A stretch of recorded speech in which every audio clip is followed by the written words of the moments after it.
Tugma naman punta. Imbis ako aning dukdok ko, naari na lang ako gamitan. Gamitan na lang. Kaya ron dali ra, andi ni apil po na ako mix ang mga dahon-dahon. Di una na butang ang almond nuts. Sunod ang kasoy. Tulo-tulo ka kutsara. Tulo-tulo ka kutsara. O ang iapil og sagol ning katong dahon-dahon ganina.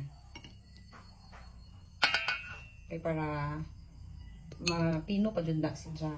So, mauna ito ang kuan. Unahon. So, ari na tamudong. Ato na ni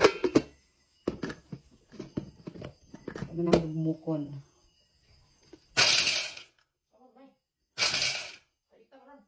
Di naman po ingon nga dumukon pag adjust mo. Ano ang naimong resulta. So, napino ang mga dahon-dahon.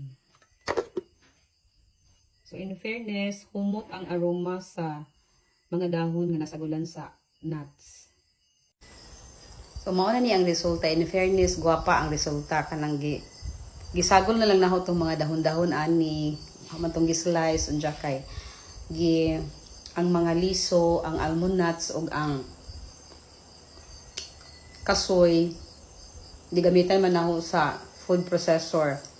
Gisagol lang ko ang dahon na pino, pero aron di pud mapino si almond o si kasoy. So mao ni ang atong main ingredients. Mga higala sa kahanginan, kung asa man niabot kining akong video, paki-comment lang sa comment section. And organic. Please follow, like, and share. Thank you for watching.